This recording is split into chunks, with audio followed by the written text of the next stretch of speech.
Hi friends, welcome to master in chart. आज हम जानेंगे regression line and regression channel. ये स्टॉक मार्केट में कैसे काम होता है और हम trend identification, volatility, dynamic support and resistance को कैसे पकड़ सकते हैं, significant price breakout breakdown trade को इनिशिएट कर सकते हैं, इस चीज को हम देखेंगे। Regression line, regression channel price का टाइम के साथ में एक कोरिलेशन बना के प्लॉट किया जाता है।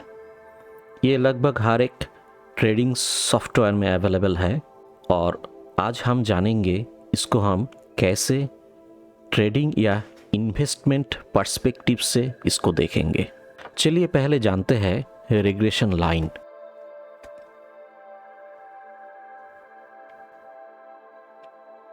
देखिए, रिग्रेशन लाइन एज पर इसका जो डेफिनेशन है, regression line is a statistical tool that helps identify and quantify the relationship between two variables. यहाँ वेरिएबल्स क्या क्या है? यहाँ पर टू वेरिएबल्स है, one is time, another is price. Time और प्राइस का एक कोरिलेशन प्लॉटिंग होता है एक लीनियर इक्वेशन के द्वारा। ये हम देखेंगे, ये एक स्टैटिस्टिकल कैलकुलेशन है। हम इसका मैथमेटिकल इंटरप्रिटेशन में इतना नहीं घुसेंगे। हमको देखना है ये रिग्रेशन लाइन कैसे काम करता है। ये ट्रेंड को पकड़ते हैं, पोटेंशियल फ्यूचर वैल्यूज को आइडेंटिफाई करते हैं। यहाँ से एक ट्रेंड आया, ये पॉइंट ए है, ये वाला बी। इस पॉइंट दिखा रहा है मेरे को कि ये एक डाउनग्रेड है। तो रिग्रेशन लाइन कैसे प्लॉट होता है? जो एवरेज प्राइस है इसका स्क्वायर्ड डिफरेंस पॉइंट को आइडेंटिफाई करके प्लॉटिंग किया जाता है। अब इस जगह में आप देखिए, ये जो उठा है ऐसे, रिग्रेशन लाइन ने क्या किया, यहाँ पे एक लाइन बनाया ऐसा करके, फिर ये वाला जगह में वो ऐसे बनाया। अगर इस टाइम फ्रेम को हम थोड़ा इंक्रीज कर दे, सोच लीजिए ए पॉइंट से हम यहाँ तक लेंगे, ए टू बी, तो रिग्रेशन लाइन आपको ऐसा एक लाइन प्लॉट करके दे देगा। मतलब वो टोटल जो प्राइस है उसको प्लॉटिंग करके एक बीच का एक लाइन निकालेगा ऐसे। इसको हम रिग्रेशन लाइन बोलते हैं इसको। ये प्राइस टाइम का एक कॉम्बिनेशन है और ये बहुत यूज़फुल चीज़ है। हम देखेंगे ट्रेडिंग या इन्वेस्टमेंट में वॉलेटिलिटी को आप कैसे इसको पकड़ पाए, इस चीज़ को हम देखेंगे। इसका कंस्ट्रक्शन कैसे होता है? ये कंस्ट्रक्शन के लिए लीस्ट स्क्वायर्ड मेथड यूज़ किया जाता है, जिसमें एक कैलकुलेशन यहाँ पर दिया हुआ है y equal to A plus B X, जहाँ पर y एक इंडिपेंडेंट है वेरिएबल, x एक इंडिपेंडेंट वेरिएबल है, a y का इंटरसेक्ट है, b इसका स्लोप है। तो इसको हम इंटरप्रेट कैसे करेंगे? यहाँ देखिए एक स्लोप है, यहाँ पर y इंटरसेप्ट है। क्या होता है स्लोप में? Slope of the regression line indicates the rate of change of dependent variable. Dependent variable कौन सा है? जो इनिशियल पॉइंट से चालू हुआ है, उसका रेट ऑफ चेंज को ये आइडेंटिफाई करते हैं। चलिए इंटरप्रिटेशन ऑफ रिग्रेशन लाइन को देखते हैं, जहाँ पर दो वेरिएबल्स है, स्लोप और एक है आपका y इंटरसेप्ट।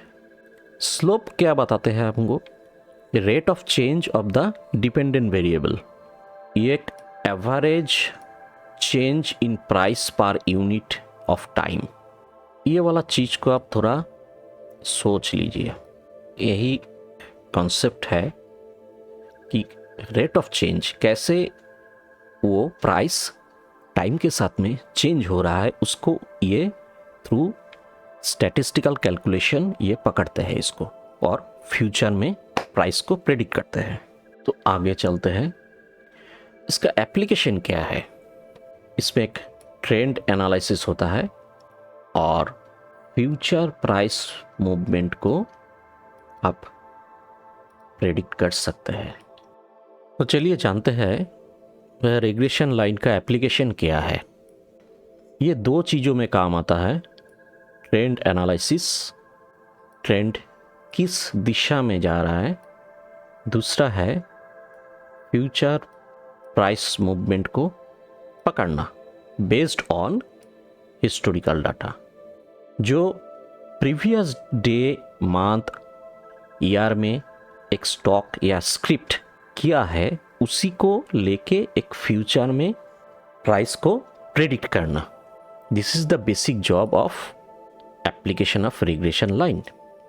ये आप चार्ट पे जब देखेंगे तो आपको मालूम होगा ये बहुत बढ़िया तरीके से काम करता है। आप जानते हैं रिग्रेशन चैनल। हम लोगों ने रिग्रेशन लाइन देखा है कि ये एक ट्रेंड आइडेंटिफायर है। ये ट्रेंड को आइडेंटिफाई करता है और फ्यूचर में प्राइस को प्रेडिक्ट करता है based on the historical data. इसका साथ में आप पैरेलल लाइन को जोड़ दीजिए। ये वाला एक मीडियन लाइन है, यही आपका रिग्रेशन लाइन है। इसका साथ में आप स्टैंडर्ड डेविएशन लेके आप पैरेलल लाइन को प्लॉट कर दीजिए। यहाँ पर देखिए स्टैंडर्ड डेविएशन 1, 2, 3 हम लोगों ने प्लॉट किया है चैनल में। ये यहाँ पर 3 चैनल है, 3 चैनल हम लोगों ने प्लॉट किया है और 3 चैनल कैसे एक डायनामिक सपोर्ट एंड रेजिस्टेंस को दर्शा रहा है, ये हम चार्ट में भी देखेंगे। तो रिग्रेशन लाइन हम लोगों ने देखा कि ये एक प्राइस को हम फ्यूचर में कैसे प्रेडिक्ट कर सकते हैं। उसका साथ में आप 2 पैरेलल लाइन को ऐड कर दीजिए, एक ऊपर में अपर लाइन, एक नीचे में लोअर लाइन ऐड कर दीजिए। इस पॉइंट से, ये वाला पॉइंट से हम लोगों ने एक रिग्रेशन लाइन, रिग्रेशन चैनल को या लाइन को, आप यहाँ से एक लाइन को आपने प्लॉट किया। उसका साथ में आप 2 स्टैंडर्ड डेविएशन को जोड़ दिया है, ये वाला एक लाइन, ये वाला एक लाइन। ये देखने में एक चैनल जैसा है। तो देखिए ये 2 स्टैंडर्ड डेविएशन को यूज़ किया गया है यहाँ पर। ये एक रेजिस्टेंस की तरह काम कर रहा है और ये लेवल एक सपोर्ट की तरह काम कर रहा है। ये एक अपर लाइन है, मीडियन लाइन है, एक लोअर लाइन है। तो अपर लाइन एक डायनामिक रेजिस्टेंस की तरह काम कर रहा है, लोअर लाइन एक डायनामिक सपोर्ट की तरह काम कर रहा है। तो यहाँ पर ये जो अपर एंड लोअर लाइन है, इसको एक कॉम्प्रिहेंसिव व्यू देता है यहाँ पर ट्रेंड डायनामिक्स को। तो हम लोगों ने देखा है कि कैसे हम लोग रिग्रेशन चैनल को कंस्ट्रक्ट कर सकते हैं, जिसमें एक अपर लाइन और एक लोअर लाइन रहता है। देखिए एक ट्रेंड में 3 रिग्रेशन चैनल को प्लॉट किया गया है। इस चीज़ को थोड़ा अच्छी तरह से समझिए। ये वाला एक पॉइंट है, ये एक पॉइंट है। हम लोगों ने पहले एक चैनल यहाँ बनाया, ये वाला, वो हमको डाउन ट्रेंड दिखा रहा है। अब इस पॉइंट से, अब फिर से इस पॉइंट से हम लोगों ने और एक चैनल बनाया जो अपसाइड का मूव दिखा रहा है, ये वाला। और ये वाला एक बिगर टाइम फ्रेम का चैनल है जो यहाँ से, जो इस पॉइंट से इस पॉइंट तक लिया गया है। ये वाला दिखा रहा है कि ट्रेंड डाउन में है, लेकिन उसका इंक्लाइनेशन कम है। मतलब ये एक डाउन ट्रेंड है और एक रेंज बाउंड की तरह वो काम कर रहा है। और इसका जैसे मैंने टाइम फ्रेम को बढ़ा दिया है, ये लेंथ आप देख लीजिए, ये बढ़ गया है। एक ही स्टैंडर्ड डेविएशन की यूज़ किया गया है 3 टाइम फ्रेम में। तो ये एक्चुअली बिगर टाइम फ्रेम का है। ये वाला जो मूव है, ये वाला आ गया आपका बिगर टाइम फ्रेम का रिग्रेशन चैनल। ये वाला हो गया आपका छोटा टाइम फ्रेम का। ये वाला हो गया आपका छोटा टाइम फ्रेम का। ये वाला भी छोटा टाइम फ्रेम का हो गया। तो एक बिगर टाइम फ्रेम में हम लोगों को दो ट्रेंड मिल रहा है, एक डाउन ट्रेंड, एक अप ट्रेंड। ये एक प्राइस को टाइम का साथ में प्लॉटिंग करते हैं। तो अगर हमको एक ट्रेंड दिख रहा है, उसमें अगर लगाएंगे तो वो ट्रेंड को कितना टाइम तक आपने इसको प्लॉट किया है, उस हिसाब से आपको प्राइस का एक ट्रेंड दिखाएगा, उसका डायनामिक सपोर्ट एंड रेजिस्टेंस को दिखाएगा। थोड़ा इंटरप्रिटेशन को देखते हैं इसमें रिग्रेशन चैनल को। ये जो अपर एंड लोअर बाउंड है वो एक डायनामिक सपोर्ट एंड रेजिस्टेंस की तरह काम करता है, और ये पोटेंशियल रिवर्सल पॉइंट को भी दर्शाते हैं। ये स्लोप आपका strength and direction of the trend, trend किस दिशा में जा रहा है, सोच लीजिए ऐसे जा रहा है तो ये एक अप ट्रेंड है। अगर यही चीज ऐसे जाएगा, ये भी एक अप ट्रेंड है, लेकिन इसमें वाइट को देखिए, ये वाला ज्यादा चौड़ा है, यहाँ कम है। मतलब ये वाला जगह में वॉलेटिलिटी गिर गया है as compare to this level. आइए कुछ रिग्रेशन चैनल का एप्लीकेशन देखते हैं। जैसे हम लोगों ने बताया कि ये एक डायनामिक सपोर्ट रेजिस्टेंस का काम करता है। देखिए ये एक अपर लाइन, ये मीडियन लाइन, ये आपका लोअर लाइन।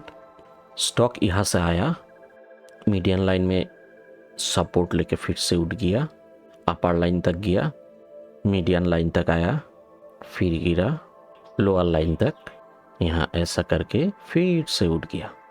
ये जो जगह है ये एक ट्रेडर का एंट्री एग्जिट का पॉइंट रहता है कि अपर लाइन में आप शॉर्ट एंट्री कर सकते हैं, लोअर लाइन में आप लॉन्ग एंट्री कर सकते हैं।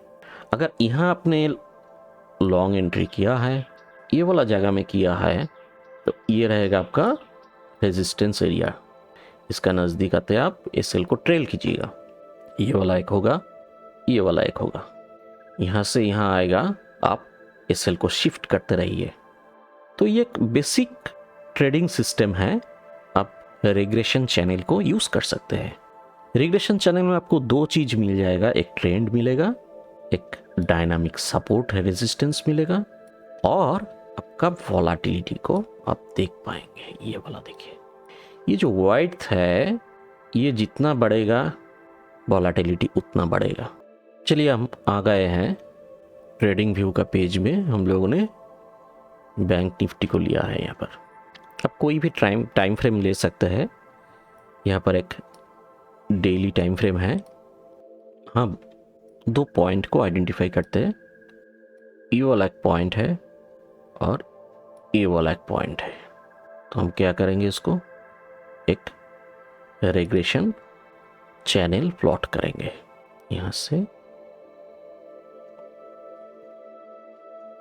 उस पॉइंट तक आप छोड़ दीजिए इसको।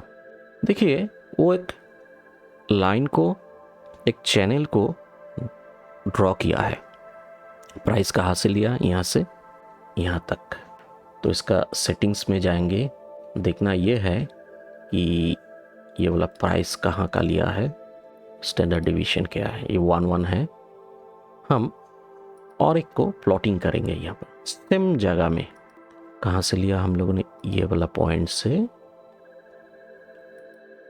और एक डाल दिया। हम 3 प्लॉटिंग करेंगे यहाँ पर।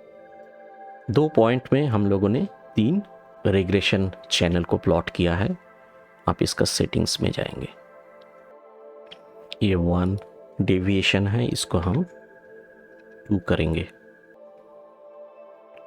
और एक बनाएंगे। हम लोगों ने 3 लिया है, एक को हम लोगों ने 1 रखा है, एक को 2 बनाया है, और एक को हम 3 बना दिया है। अब ये देखिए एक स्टैंडर्ड डिविएशन हम लोगों ने 3 प्लॉट किया है यहाँ पर। ये वाला हो गया आपका मीडियन लाइन, ये आपका मीडियन लाइन है, ये वाला हो गया आपका 1, ये दोनों, ये हो गया आपका 2 वाला, और ये वाला हो गया आपका 3।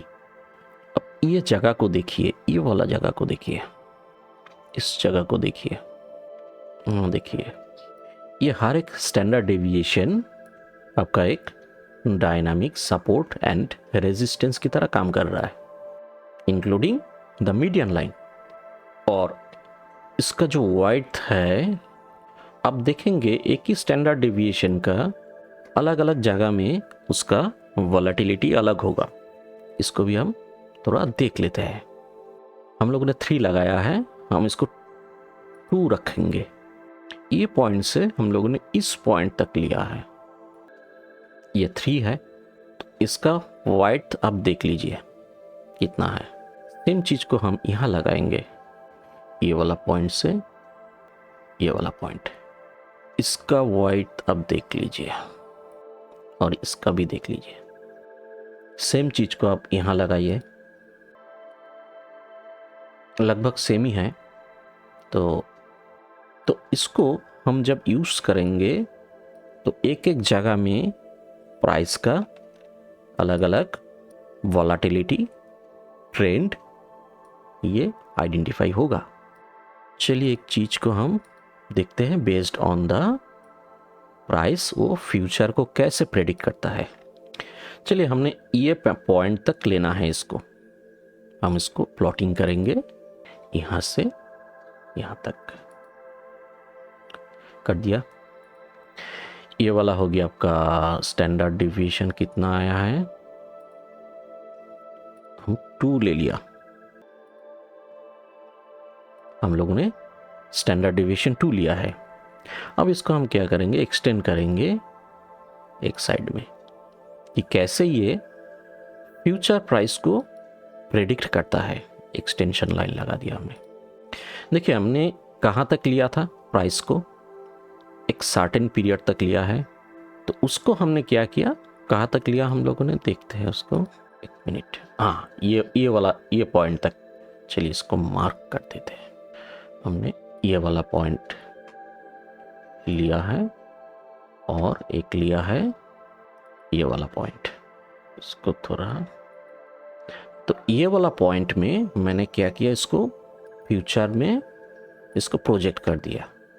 तो based on this historical data, यहाँ से यहाँ तक, मतलब यहाँ से यहाँ तक जो हिस्टोरिकल डाटा लिया है उसने, उसी को वो फ्यूचर में प्लॉट कर रहा है।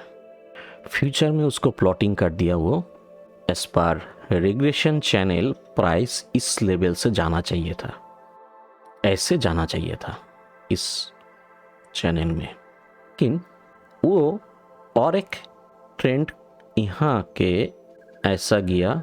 देखिए वो लास्ट लोअर लाइन के साथ में बहुत टाइम तक था, यहाँ उठा, फिर से इसी जगह में है। तो यहाँ अगर एक पैरेलल लाइन हम लगाते, मतलब हम लोगों ने तो 2 स्टैंडर्ड डिवीजन लिया था, इसमें अगर और एक प्लॉटिंग करेंगे तो उस प्लॉटिंग में ये आ जाएगा। चलिए और एक देखते हैं, तो इस स्टैंडर्ड डिवीजन को हम और एक प्लॉटिंग दे रहा है। यहाँ पर ये 2 है, इसको 3 कर। ये वाला स्टैंडर्ड डिवीजन 3 का जो लोअर लाइन है उसको सपोर्ट लेके चल रहा है।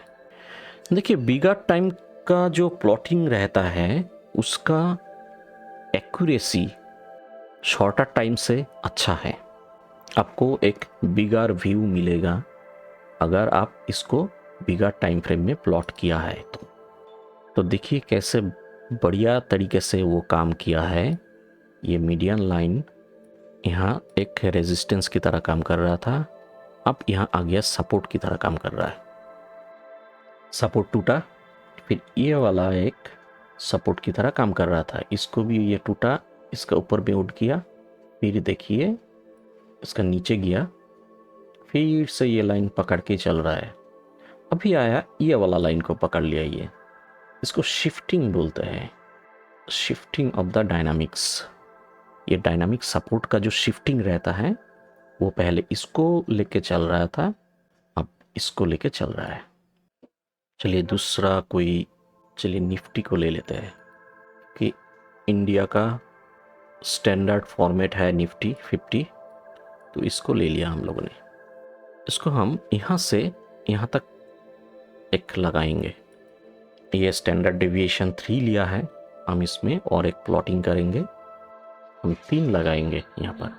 जब भी आप बिगर टाइम फ्रेम में स्टॉक या इंडाइसिस को एनालिसिस करना चाहते हैं तो ऐसे प्लॉट कर दीजिए और फिर इसको आप डिफरेंट स्टैंडर्ड डेविएशन में डाल दीजिए। इसको आप 2 कर दीजिए। देखिए 2 स्टैंडर्ड डेविएशन आ गया और एक बनाएंगे 1 वाला।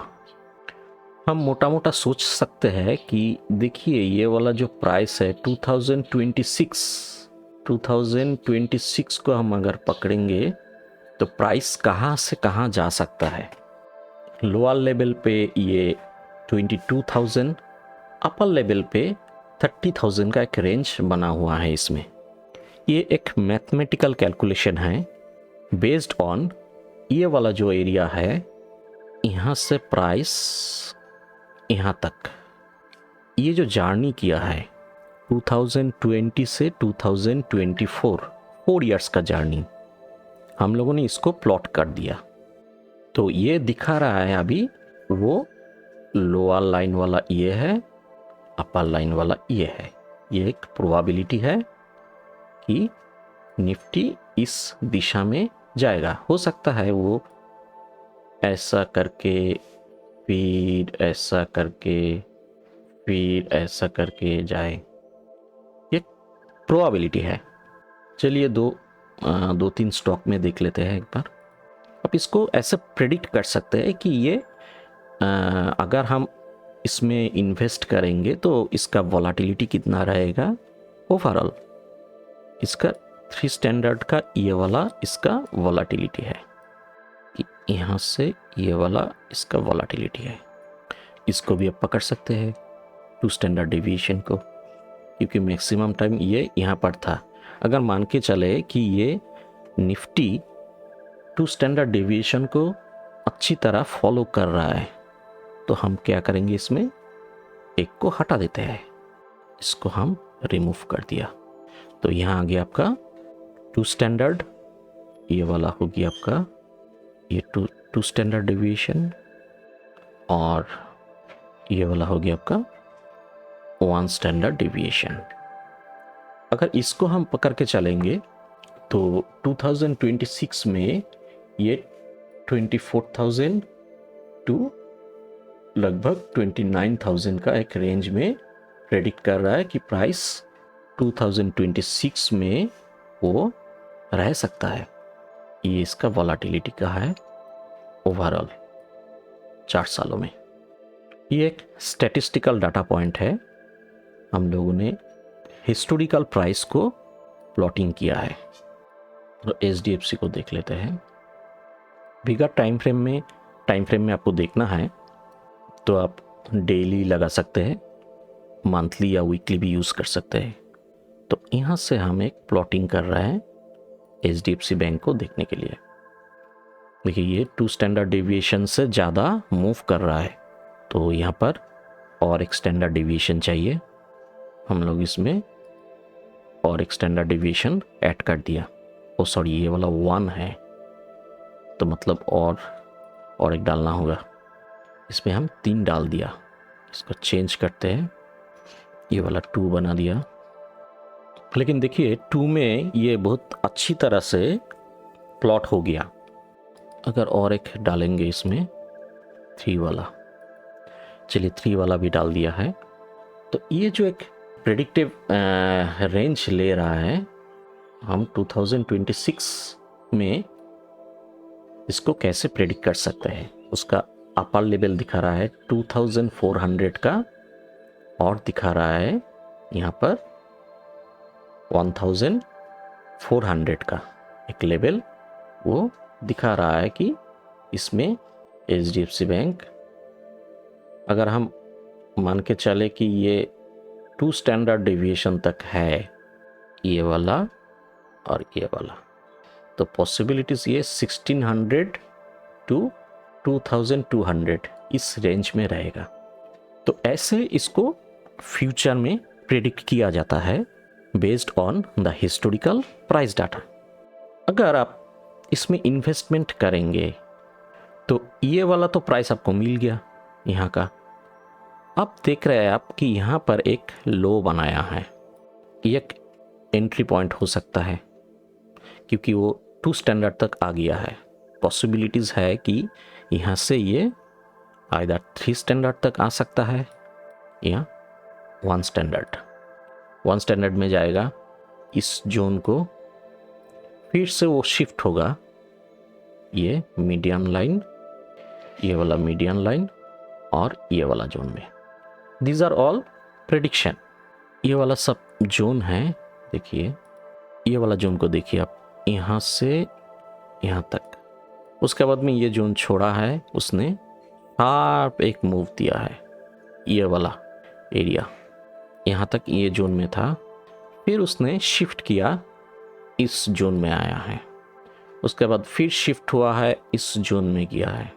लेकिन ये जो ओवरऑल जो एरिया आपको प्लॉटिंग करके दे रहा है, ये वाला एरिया आपका एक प्रेडिक्शन है कि इसमें वो रहेगा। अब छोटा टाइम फ्रेम में हम आते हैं इसको। देखिए HDFC बहुत टाइमों से एक रेंज बाउंड में है। अब इस एरिया को भी आप मार्क कर सकते हैं कि ये जो रेंज बाउंड है यहाँ से ऑलमोस्ट यहाँ तक, इसको हम आइडेंटिफाई करते हैं। ये वाला एरिया यहाँ से हम लोग इसको प्लॉटिंग किया है और एक बार प्लॉटिंग करेंगे, 2 लगा दिया, एक को 2 और एक लगा देते हैं 1 वाला। अब देख रहा है कि ये वाला एक जोन है जिसको लंबी समय से वो इसमें है। अगर इसमें आप एज ए ट्रेडर इन्वेस्टर काम करेंगे तो कैसे करेंगे? ये हो गया आपका मीडियन लाइन, ये है 1 स्टैंडर्ड डिविएशन, ये हो गया आपका 2 स्टैंडर्ड डिविएशन और ये वाला हो गया आपका 3 स्टैंडर्ड डिविएशन। ये वाला जगह को देखिए आप, ये जगह इसका बाद में वो मीडियन लाइन तोड़ के 2 स्टैंडर्ड डिविएशन तक चला गया, फिर से 1 स्टैंडर्ड आया है, मीडियन लाइन को क्रॉस करके फिर ये 2 स्टैंडर्ड में आया। अगर आप HDFC परचेस करना चाहते हैं तो ये वाला जोन आपको देखना है, ये वाला जोन को देखिए आप, this is based on the historical price. और जैसे वो इस जोन में आता है उसका एक सेलिंग प्रेशर आता है। तो as a investor, as a buyer, अगर आप स्विंग ट्रेड करना चाहते हैं, देखिए as a swing trader daily chart है, अगर आप यहाँ खरीदेंगे तो फिर भी देखिए 1400 का प्राइस था, वो अभी 1480 का नज़दीक आ चुका है। पॉसिबिलिटीज़ है इस रेंज में वो रहेगा। ये जो जगह है देखिए, यहाँ पर आपको बाई नहीं करना है, यहाँ सेलिंग पोजीशन है, बाइंग होगा आपका यहाँ पर, ये सब जोन में आपका बाइंग होगा, लेकिन SL को रख के। तो आप लोगों ने देखा कि ये वाला रिग्रेशन चैनल, रिग्रेशन लाइन कैसे वर्क करते हैं और इसका जो वोलेटिलिटी है जो हम लोगों ने अभी देखा है, ये वाला एरिया देखिए आप, ये पूरा जोन में कितना वोलेटाइल था। ये वाला जो एरिया है यहाँ से यहाँ तक, ये अगर पकड़ के चलते हैं कि ये इसका 2 स्टैंडर्ड डिविएशन में था, तो एरिया आप देखिए बहुत वोलेटिलिटी था इसमें। आप इसको देख सकते हैं ताकि आपका एक ट्रेडिंग साइकोलॉजी या इन्वेस्टमेंट साइकोलॉजी अच्छी तरह बन पाए। इसके साथ आप दूसरा इंडिकेटर को यूज़ कर सकते हैं, जैसे बॉलिंजर बैंड। बॉलिंजर बैंड बहुत अच्छी तरह से काम करता है यहाँ पर, क्योंकि वो भी एक वोलेटिलिटी को दर्शाते हैं। तो वॉलेटिलिटी आप इस तरह देख सकते हैं। एज ए इन्वेस्टर आपको ऐसा स्टॉक चाहिए जिसमें सेम रिटर्न आ रहा है लेकिन वॉलेटिलिटी कम है, फ्लक्चुएशंस कम है, उसमें आप एज ए इन्वेस्टर रह सकते हैं। तो हम आगे और एक वीडियो बनाएंगे। एक वीडियो में ये टोटल चीज़ें कवर नहीं होता है, तो उसमें कुछ एडवांस लेवल में हम लोग ये रिग्रेशन लाइन, रिग्रेशन चैनल को देखेंगे। थैंक यू दोस्तों, और सब्सक्राइब शेयर कीजिएगा, क्योंकि आपका सब्सक्रिप्शन, आपका शेयर से हमको मोटिवेशन मिलता है और हम और भी आगे एडवांस लेवल पे वीडियो बनाएंगे। लेकिन अगर आप क्या चाहते हैं, किस तरह का वीडियोस चाहते हैं हमसे, वो अगर बताएंगे तो हम लोगों को ये प्लानिंग करने में कन्वीनियंट रहेगा। So please subscribe and like and share with your family and friends. Thank you.